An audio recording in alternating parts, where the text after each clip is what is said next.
Bonjour à toutes et à tous et bienvenue sur le plateau d'Impact Finance, l'émission qui parle de vos finances avec un autre regard et surtout qui vous communique les clés pratiques pour vivre l'abondance et la partager. Alors, je serai encore accompagnée aujourd'hui de Mélia. Bonjour Mélia. Bonjour Sandrine. Comment tu vas? Je vais très bien. Tu vas toujours bien. C'est ça qui est bien avec toi, c'est que tu vas toujours bien. On a une super émission. Ça me fait toujours plaisir de la co-présenter avec toi. Donc, je vais très bien. Et en plus, on a un invité. Et oui, il s'agit bien d'Éric Joël. Bonjour Éric Joël. Bonjour Sandrine, bonjour Mélia. Bonjour Éric. Très très bien, et toi? Très bien, on se retrouve pour une deuxième émission. Absolument. Une première émission qui était vraiment géniale. On a découvert ton parcours, etc. C'était la musgueule, c'était... Exactement. Alors là, on va aller un peu plus en profondeur. Oui. Mais on va tout de suite commencer avec, d'abord une présentation. Tu es donc, Éric Joël, le fondateur de Trust Africa, une plateforme qui met en vente, des biens immobiliers. Alors, tu es un consultant passionné par l'Afrique et avec ton équipe, vous aidez, des personnes à acquérir des biens immobiliers, à devenir propriétaires de biens immobiliers, spécialement au Kenya et en Tanzanie. Et tu as une équipe qui est composée d'investisseurs, de consultants et d'avocats expérimentés. N'oublie pas cette notion-là, important les avocats. Alors, Éric Joël, on va commencer cette émission qui a pour thème comment gérer ses biens à distance.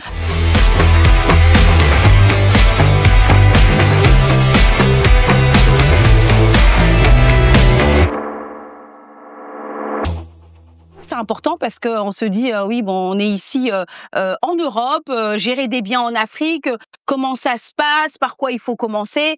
Dis-nous tout. Absolument.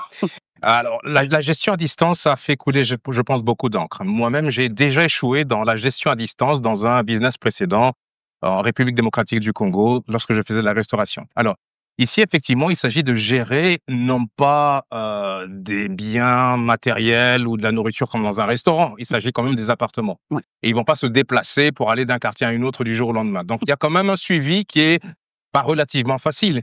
Mais ce que j'ai envie de dire aussi à nos internautes, c'est apprendre à déléguer, apprendre à faire confiance à d'autres personnes, d'autres courants.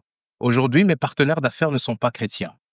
J'aime préciser cela pour simplement dire qu'il faut qu'on puisse, ne pas se mettre des limites en disant que mon appartement sera géré par quelqu'un de chrétien. Non, moi, mon appartement, les deux appartements que j'ai achetés, c'est pas auprès des chrétiens. Alors, il y a plusieurs méthodes pour gérer son bien à distance, au travers de ma société, mais aussi au travers de sociétés, mes compétiteurs. Alors, c'est là qu'on va se poser la question en disant, mais Éric Joël, pourquoi tu envoies aussi les personnes chez tes compétiteurs? C'est parce que dans ma société, je vends la confiance. Et ce que moi je dis aux personnes, c'est votre bonheur qui prime d'abord. Parce que je suis conscient que la diaspora a subi pas mal de coups, pas mal de revers lorsqu'il s'agit d'investissements fonciers ou immobiliers. Donc, vous voulez investir avec moi, on investit ensemble, vous voulez que je puisse gérer votre bien avec deux personnes qui sont là à plein temps. Mais il n'y a pas que ces deux personnes qui sont là à plein temps, il y a d'autres personnes. Sandrine, tu as parlé par exemple d'une avocate. Donc, c'est elle sur place qui va rédiger les contrats, par exemple, avec vos futurs locataires, pour s'assurer que on va pas mettre un locataire juste comme ça, vous êtes mignon. Tout à fait. Voilà. Donc, c'est cette avocate-là qui sera en charge. Elle a un cabinet d'avocats. Et ça, c'est pas une employée. C'est vraiment une partenaire, un collaborateur. D'accord. Et je précise ce point parce que j'ai plusieurs partenaires. Dans mon modèle, j'ai pas souhaité avoir une charge salariale. Ouais. C'est ça. C'est-à-dire que je délègue à d'autres sociétés établies depuis X temps qui ont fait leurs preuves et je leur transmets du business. Je leur ai dit, écoutez, moi j'ai une clientèle, mes revenus, voici mes revenus, vous faites vos revenus avec vos contrats, avec la partie légale, avec la partie gestion et autres. Donc voilà pourquoi, au-delà de ces deux personnes, il y a toute une équipe, bien entendu, qui peuvent gérer votre bien. Ou alors, je peux vous envoyer aussi chez mes compétiteurs. Mais attention, mes compétiteurs vont demander des commissions relativement plus élevées. Pardon. On a trop de questions. Mais je voulais juste qu'on puisse bien préciser. En fait, Trust Africa, c'est en fait le tampon, le lien en fait entre les promoteurs immobiliers du Kenya, c'est un peu ça, et les citoyens lambda que nous sommes, etc. D'accord. Absolument, parce qu'il y a des personnes qui peut-être ne veulent pas voyager dans l'immédiat au Kenya. Elles veulent être rassurées, c'est-à-dire je veux avoir toutes les informations du bien que je vais acheter, comment je vais le gérer, quelles sont les taxes à payer. Donc elles aiment avoir ces informations en amont, depuis le confort, que ce soit à Bruxelles, Paris ou Genève, où qu'elles soient. Donc c'est vraiment à ce moment-là que je fournis justement toutes ces informations-là. Et mieux que ça, si vous voulez avoir des appels vidéo, Teams, Zoom, C'est avec les faisable maintenant, ouais. promoteurs chinois ou autres, on organise ces appels-là. Peut-être ça va bâtir votre confiance et vous dire, mais tiens, OK, au-delà de Éric Joël, je vois enfin les visages de toutes ces personnes dont il est en train de blablater. OK. Et Éric, quand on pense à la gestion d'immobilier à distance, on doit penser à quoi en concret, vraiment étape par étape? Alors, étape par étape, il faut d'abord avoir un bien. Et sa localisation est très, très, très importante. Pourquoi elle est très importante? Parce que gérer un bien, je vais donner des communes, vous n'êtes peut-être pas familiarisé avec le Kenya, mais je vais quand même citer et vous dire pourquoi je compare deux communes. Une commune à Kilimani, une commune à Giguiri, elles sont complètement différentes parce que le profil type de vos locataires dans une commune n'est pas forcément le même du profil type dans une autre commune. Et donc, à Giguiri, par exemple, vous serez susceptible d'accueillir des personnes des Nations Unies. Pour information, les Nations Unies délocalisent 20% de leur effectif de New York vers Nairobi. Voilà, ça c'est aussi une raison pour laquelle Nairobi est en train de... C'est déjà un bon marché, bah oui. C'est déjà un bon marché. Oui. Et ces personnes ont un certain standard. Donc, elles se disent, je préfère loger dans tel quartier, dans tel quartier. Donc, les éléments qu'il faut déjà prendre en considération, c'est d'avoir un bon avocat. Et la diaspora ici, ou tout investisseur, le Kenya, ils n'ont personne, ils n'ont pas de famille. Oui, voilà. Et c'est là que j'interviens. Je leur dis, mais j'ai des avocats. Je fais affaire avec deux avocats, deux cabinets d'avocats distincts. Je leur dis, j'ai des avocates. Vous pouvez leur parler dès à présent, que ce soit sur WhatsApp, sur Teams, sur Zoom, pour leur poser toutes les questions si légales par rapport à ce logement. Donc ça, c'est la première étape. Donc, établir le contact avec une avocate. La deuxième étape, c'est établir un deuxième contrat avec justement la management company, la société de gestion, qui sera en charge de la gestion de votre bien. Bien entendu, si c'est moi, donc Trust Africa Real Estate, ma société, je vous demanderai un certain pourcentage par rapport à votre revenu. Tout à fait. Les compétiteurs feront de toute façon la même chose. Oui. C'est juste que ce pourcentage va varier d'un bien à un autre. Et ici, on parle de biens sur plan. C'est pourquoi ils sont en cours de construction. Et donc, dans l'attente de la livraison, une fois que les premiers appartements sont livrés, le service commence. Aujourd'hui, vu qu'ils sont en construction, il n'y a aucun service à donner. Voilà. D'accord. Intéressant. Donc déjà, quand on arrive, avant même de savoir le pourquoi du comment, on a déjà un avocat et on a déjà une société de gestion. Exactement. Exactement. Et une petite question aussi pour quelqu'un qui se dit, OK, c'est la deuxième émission que j'écoute d'Éric Joël. Je ressens que finalement, j'avais aussi le goût entrepreneurial de l'immobilier touristique. Concrètement, on fait comment pour se lancer parce que dans l'émission précédente, tu précisais que ta société est officiellement établie au Kenya. Donc, ça veut dire que toute personne qui veut faire de l'investissement, l'immobilier touristique, doit créer, on veut un peu savoir les étapes de la création de l'entreprise touristique. Très bonne question. De l'entreprise touristique ou le processus d'achat. Voilà, exactement. Alors, au Kenya, ça c'est la beauté de ce pays, pour acheter au Kenya, vous avez besoin de deux éléments. Le premier élément, nous l'avons tous ici, sur le plateau, c'est un passeport. C'est-à-dire qu'ils vont vous demander une photocopie de votre passeport. D'accord. Le deuxième élément, vous ne l'avez pas, moi je l'ai.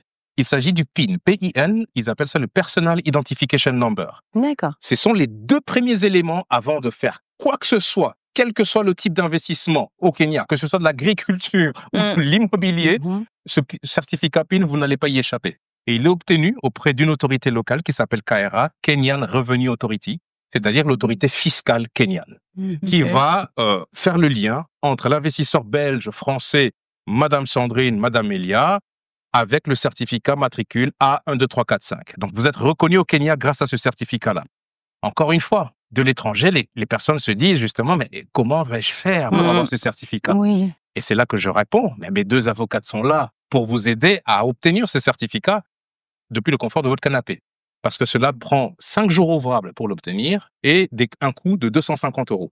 Donc, vous payez 250 €, vous envoyez non pas Éric Joël, mais directement à l'avocate. C'est un exercice que j'aime bien faire pour que vous puissiez bâtir votre confiance avec d'autres interlocuteurs aussi que moi. Donc, vous envoyez vos frais, l'avocat travaille et en 5 jours ouvrables maximum, elle vous envoie soit par DHL ou dans votre boîte mail votre certificat PIN. Une fois qu'il est obtenu, c'est la deuxième étape, c'est on entre en contact avec le promoteur. J'ai déjà fait ma due diligence, mon enquête pour spécifier quels sont les promoteurs les plus sérieux. Donc, cette deuxième étape, prenons un bien de 32 000 €. Le promoteur, il faut lui payer un acompte de 20%. 20% de 32 000 €, c'est 6 400 €. Une fois que vous payez 6 400 €, Le reste de ce montant, on vous dit, vous payez pendant la durée de construction, qui dure généralement 2 ans et demi. Donc, ce montant-là, vous le divisez par 30. 30 mensualités, c'est 2 ans et demi. Et vous avez ce que vous devez envoyer au Kenya pendant 30 mensualités. Et à la 31e mensualité, vous avez vos... On a les clés de propriété. Et en fait, on ne le sent pas beaucoup aussi. Hein. On ne le sent pas beaucoup, tout à fait. Parce qu'en Belgique, du peu que je sais, déjà, il faut payer les frais du notaire. Et puis, quand tu vas te demander de prêt à la banque, il faut payer ça. Tu dépenses beaucoup d'argent avant d'avoir les clés. Et sans parler de l'administratif qui est aussi super long. Là, l'administratif, c'est seulement 2 documents? C'est 2 documents, bien entendu, et les frais d'avocat. Parce que ces avocates-là, il ne suffit pas que de payer le PIN.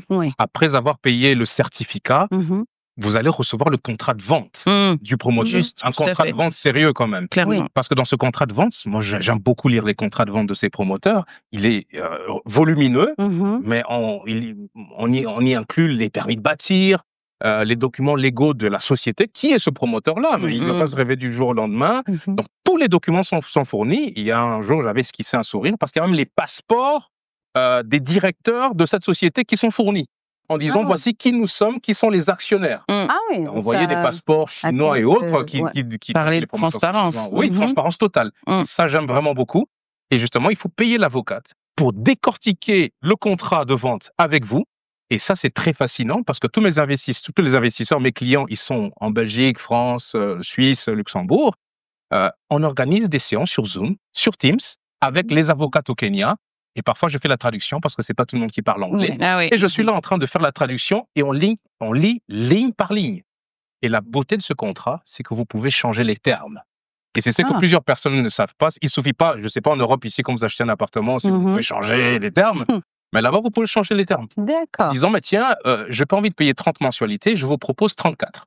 Parce que ça va alléger mes mensualités. Oui, non, oui, ça passe. Donc, il y a vraiment plusieurs éléments comme ça que vous pouvez ajuster dans le contrat. Dans le contrat. Alors, je pose quand même aussi la question, parce que vu qu'on parle de mensualité, de revenus, est-ce que, par exemple, il faudra envoyer, j'imagine, ces fiches, des fiches de paye ou autres. Est-ce qu'il y a, par exemple, il peut arriver que, on nous dise, vos revenus sont insuffisants pour investir,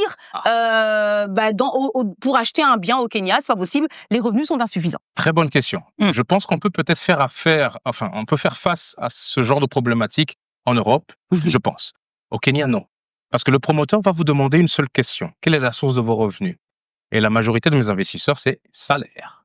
Donc, aussi transparent que ça.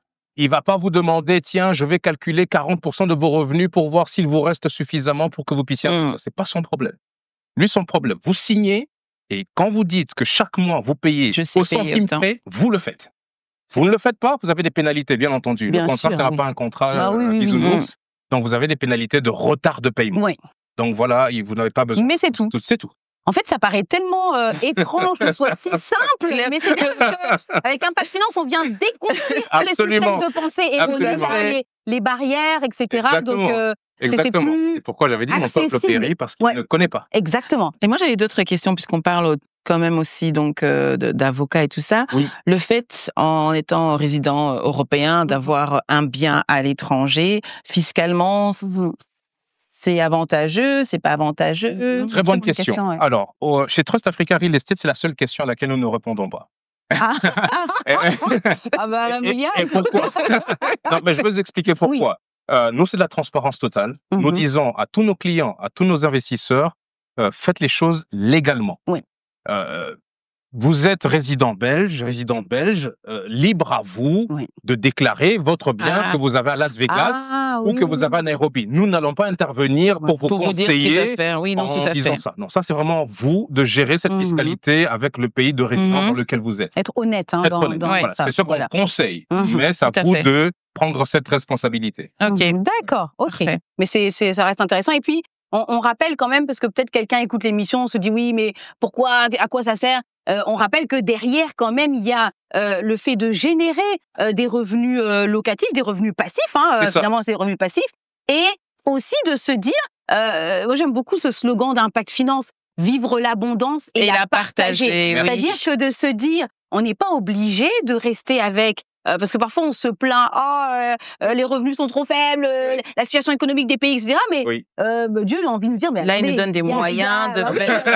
Il y a de Il y a l'investissement. Trust Africa qui peut t'aider à acheter un appartement à Et l'étranger. puis aussi de se dire, investir, c'est aussi biblique en fait. Il n'y a rien de non biblique là-dedans. Et c'est même important parce que avec ces ressources-là, ça peut nous permettre de contribuer au royaume, à l'avancement, des projets d'église, de nos familles aussi, et même de subvenir. Parfois, on peut se sentir, j'ai pas pu aider tel ami, j'ai pas pu faire ceci.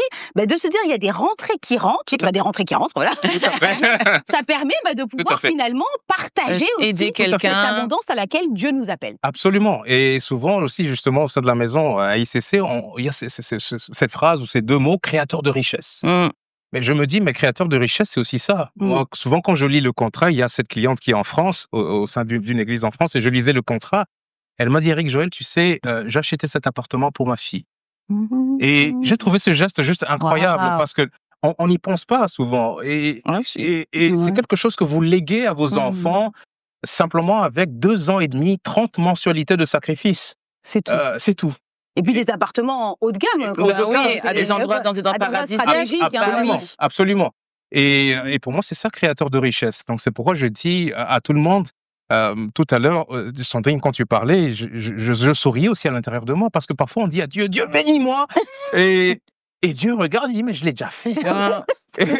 Je l'ai déjà fait. Non, mais et il répond pas. Et c'est là qu'on commence à se rassurer seul en disant, oui, c'est sa bénédiction d'Arde, elle attendra certainement.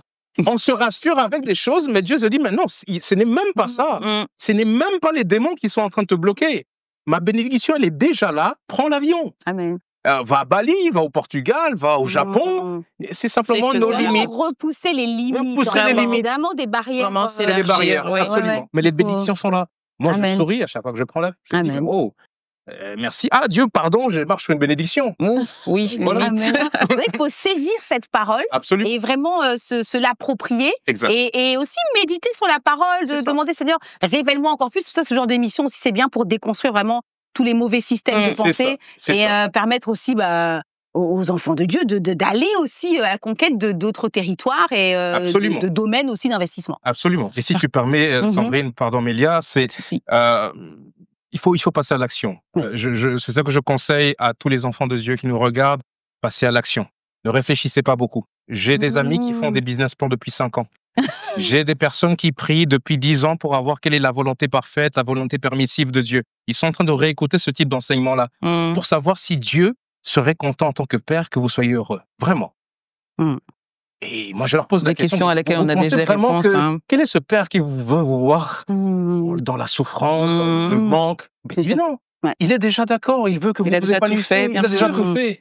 Foncez. Exactement. Et foncez et demandez à Dieu aussi le discernement. Absolument. Je mets même des prières, je pense que dans le livre de Pasteur Christian sur les clés du succès, il y a aussi cette notion d'aussi demander il y a des idées stratégiques aussi, que le Saint-Esprit peut nous inspirer. Tout à fait. Et ça demande aussi de faire aussi activer notre intelligence en recherchant aussi, quelles sont les destinations? Ok, je vois que tel pays, c'est comme ça. Seigneur, merci de venir confirmer aussi, de mettre la paix aussi en mon cœur par rapport à tel investissement pour éviter aussi des pertes. Mais même si ça arrivait, ça reste parce que toi, finalement, tu as investi aussi au Congo, tu as investi en Éthiopie, tu pars en Éthiopie. Donc ça n'empêche pas en fait d'aller chercher et de croire que non, Seigneur, tu me montreras le bon domaine, tu confirmeras, le Saint-Esprit est là aussi. Absolument. Très important. Et c'est pas parce qu'on est enfant de Dieu qu'on est à l'abri des coups durs. Voilà, c'est ça. Et c'est ça que je rencontre encore beaucoup de frères et sœurs autour de moi qui me disent, je vais tellement prier quand je vais voir une vision. Je suis sûr que dans les 5 prochaines années, je vais péter la banque. Tout va tellement bien se passer que... Et je leur dis, mais non, même si tu es enfant de Dieu, tu vas rencontrer de l'adversité. L'avantage, c'est que Dieu est avec toi dans cette adversité.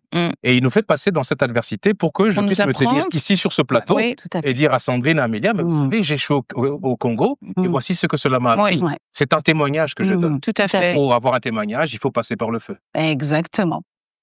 Oui, phrase pas toujours facile à entendre. Non, mais c'est une vérité, tout à fait.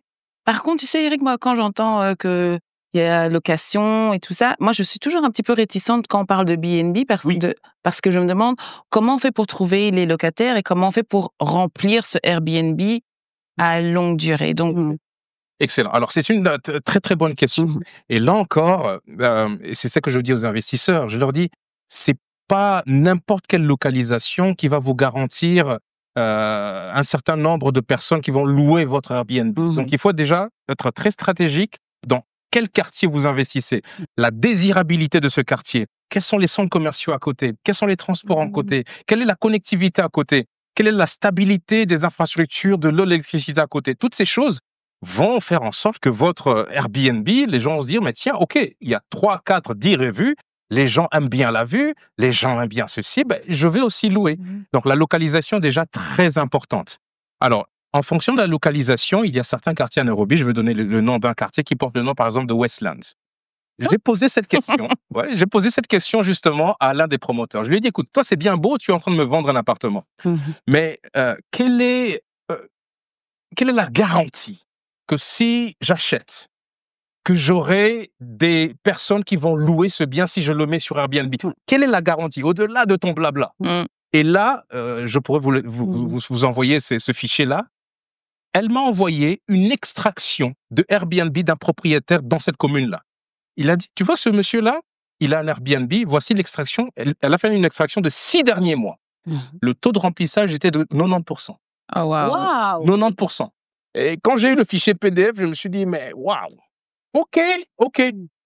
Et c'est là qu'il faut être très stratégique, parce que déjà, aux interlocuteurs qui nous écoutent, si vous pensez que vous allez avoir 90% du Premium 31, ce bien-là, il était quand même exceptionnel. Donc, voilà, il faut pas. Il était exceptionnel par sa localisation. Parce qu'on vient de parler de localisation, c'est de l'importance. Donc, voilà, si vous voulez avoir de telles performances, entrez en contact avec moi et on va analyser le marché. Par contre, il y a des biens à la plage. Par exemple, à Mombasa, la deuxième plus grande ville du Kenya. Et là, je dis à tous les investisseurs, je leur dis, la moitié de l'année, vous serez à sec. Parce que les touristes viennent et les touristes partent. Donc, vous allez vous battre avec toute la compétition à mettre vos Airbnb à 5 € la nuitée parce qu'il n'y a simplement personne. Donc, c'est transparent, c'est très clair. Vous savez déjà d'entrée de jeu à quoi s'attendre. Donc, voilà, il y a certains qui me disent, c'est pas grave, moi, c'est une résidence secondaire. La vue sur la plage, l'océan, c'est ce qui m'importe le plus. OK, ça dépend. D'accord. Et on voudrait aussi un peu savoir, Éric Joël, parce que l'émission, c'est bien sûr comment gérer ses biens à distance. Quelle est la fréquence de tes déplacements, puisque tu es en Belgique, C'est ça. Et donc tu te déplaces à quelle fréquence au Kenya et en Tanzanie? Exact. Alors, je me déplace tous les 2 mois. Tous les 2 mois, je suis au Kenya, Tanzanie, par des vols internes. Sur place, j'ai mes 2 employés plein temps qui sont sur place pour la gestion de ces biens. Et en parallèle de cela, j'ai des partenaires. Dans l'émission 1, j'avais raconté comment j'avais rencontré, en fait, c'était l'avocate. Mon avocate, elle est sur mon site internet. Vous allez voir au bas de mon site internet une dame qui s'appelle Yvonne Mbaja. C'est elle qui a plusieurs Airbnb. Et à elle, j'ai eu cette humilité de venir vers elle. Je lui ai dit, mais Yvonne, mettons ton profil d'avocate de côté. Comment tu gères ça? Parce que, tenez-vous bien, elle habite à Canterbury, en Angleterre. Donc, elle aussi s'est posé la question de comment je gère mes Airbnb depuis Canterbury en Angleterre. Et elle m'a expliqué comment elle le fait, et elle a une équipe qui a géré ses Airbnb. Et j'ai dit à Yvonne, écoute, j'ai pas envie d'avoir une charge salariale. Est-ce que je peux bénéficier de ton équipe? Et le win-win, c'est quoi? Je t'apporte des clients, tu les charges, et je bénéficie de ton équipe pour gérer les Airbnb. OK, donc c'est important aussi cette notion, parce qu'on commence à gérer ses biens à distance. Il y a la délégation, il y a aussi le partenariat, la collaboration. On ne fait pas tout seul, en fait. Sinon, voilà. Mais comment on fait pour trouver... parce que toi, tu as eu... la grâce. De trouver une Simone. Mais c'est aussi de s'humilier, de chercher aussi pour ne pas... C'est chercher, poser des questions. C'est une question extraordinaire parce qu'on me pose souvent cette question. Quand je vais en Éthiopie, on me dit, mais comment tu as fait pour connaître des gens en Éthiopie? Comment tu as fait des gens pour connaître des gens au Kenya? Et je leur ai dit, les amis, Google, LinkedIn. Moi, sur LinkedIn et Instagram, encore aujourd'hui, je contacte des personnes que je ne connais pas. Mais parfois, j'essuie des rejets. Mais Dieu merci, je suis guéri du rejet. C'est pas parce qu'on ne me répond pas. Pourtant, je vois le message qui est lu. On ne me répond pas. Mais so what? Up to the next. Up next. Il y a toujours une personne qui répond. Et croyez-moi, quand cette personne répond, tous les 2 mois, je voyage, je lui dis, on peut prendre un petit déj ensemble? C'est parti. Téléphone, WhatsApp, et c'est comme ça qu'aujourd'hui, justement, j'ai des promoteurs chinois, j'ai des promoteurs somaliens, de partout. Voilà, je me suis pas fixé des limites en disant, je ne connais personne, on fait quoi? Non, les réseaux sociaux ont du bien quand même aussi. Alors, Eric, je me posais la question, est-ce que tu utilises des outils digitaux pour faire le suivi des appartements ou bien rester en contact avec ton équipe sur place? Alors, exactement. Alors, j'utilise pas de logiciel ou d'outils spécifiques. Aujourd'hui, je crois énormément en WhatsApp. C'est vraiment celui que j'utilise le plus parce que j'ai plusieurs groupes WhatsApp où je partage justement des biens immobiliers tous les jours. Un groupe qui s'appelle le Trust Africa Real Estate sur WhatsApp. Mais avec mon équipe, on est en contact sur WhatsApp.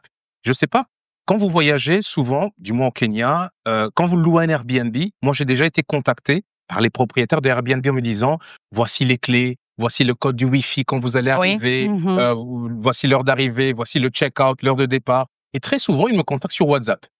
Et donc, je privilégie vraiment cette méthode de communication directe, sans passer par une plateforme quelconque pour...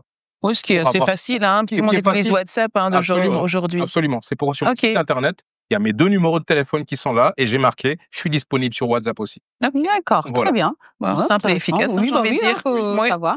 Mais on rappelle en tout cas les différents points qui ont été mentionnés par rapport à cette gestion locative, qui était donc justement de déléguer, de s'humilier aussi, demander conseil aux autres, poser des questions. Passer à l'action, ça on retient également. Et puis par rapport à la fréquence des déplacements, en tout cas dans ton cas, ça peut être 2 fois, une fois, enfin tu voyages tous les 2 mois, c'est ça, pour pouvoir avoir un suivi et autres. Et la fréquence des voyages que tu organises, là c'est 4 fois par an. 4 fois par an. 4 fois par an et 4 fois par an.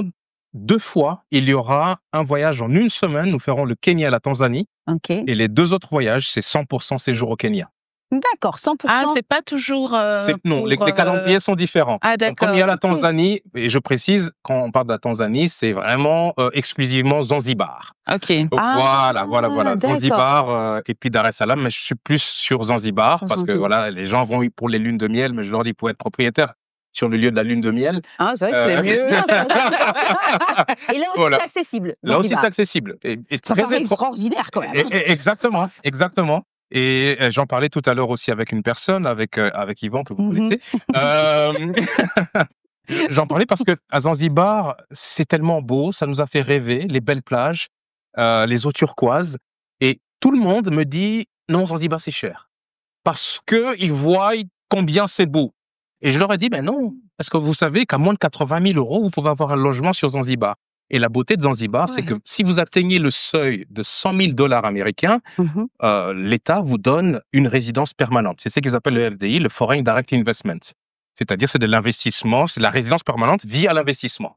Je ne suis pas sûre d'avoir compris. On va le faire simple. Vous investissez 100 000 $ en Tanzanie. Quand je dis Tanzanie, j'inclus Zanzibar, parce qu'ils ont un gouvernement là-bas. Parfois, on croit qu'ils ont... Voilà. Ils ont un gouvernement. 100 000 $ d'investissement en Tanzanie, que ce soit de l'immobilier ou pas de l'immobilier. N'importe.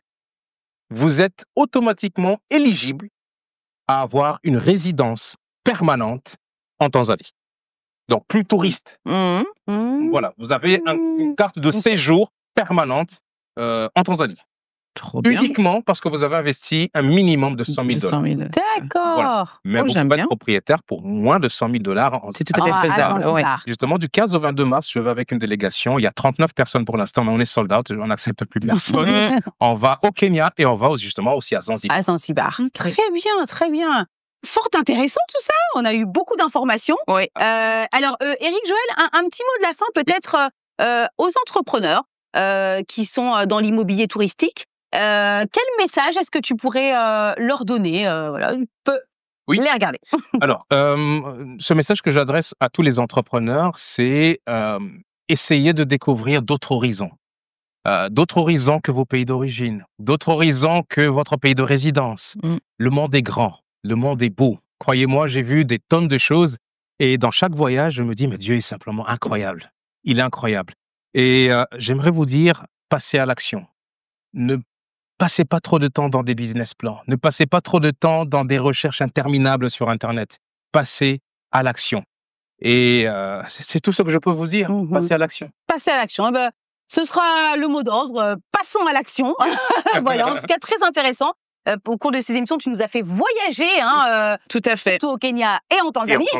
On a bien voyagé. En tout cas, un grand merci, Eric Joël, pour cette deuxième émission qu'on a pu faire avec toi sur comment gérer ses biens à distance. On a vu finalement, lorsqu'on est bien entouré des bonnes personnes aussi, c'est pas si difficile que ça, c'est plus ou moins accessible, c'est faisable, tout à fait. Absolument. Et voilà, ça donne envie en tout cas d'investir et pourquoi pas aussi de voyager avec Trust Africa pour découvrir un petit peu toutes ces résidences, voilà, que on peut dans toutes ces belles villes différentes, la côte, exactement, résidences auxquelles on peut accéder, avoir accès à la propriété. Et voilà, alors c'est toujours trop court, Impact Finance, on le dit tout le temps, mais en tout cas encore une fois un grand merci à toi également, Mélia. Avec plaisir. Merci pour tes questions toujours pertinentes. On essaye. C'est la curieuse en moi. Voilà, c'est ça. En tout cas, on espère que vous avez apprécié cette émission. N'hésitez pas à laisser aussi des commentaires en bas de cette vidéo. Vous avez des questions ou autres. Et puis, on vous mettra en lien le site internet de Trust Africa ainsi que les dates de voyage, les prochaines éditions de Trust Africa au Kenya, en Tanzanie, Zanzibar. Et pourquoi pas encore pour d'autres destinations par la suite. Oui, Mélia. Et Eric avait aussi proposé pour les personnes qui... Mais tu vas mieux l'expliquer que moi. Exactement, effectivement. Comme l'a expliqué Sandrine, donc il y a plusieurs voyages d'affaires qui sont organisés. Vous êtes curieux, vous êtes vraiment les bienvenus. Vous n'êtes pas obligé d'acheter. Donc toutes les personnes qui renseignent le code Impact Finance en me contactant, vous avez une ristourne de 50% qui sont les frais de participation à ce voyage. Donc vous ne payerez pas 50% simplement avec le code Impact Finance. Et voilà, tout est dit. On vous dit à très bientôt pour une prochaine émission. Et n'oubliez pas Impact Finance, vivre l'abondance et la partager.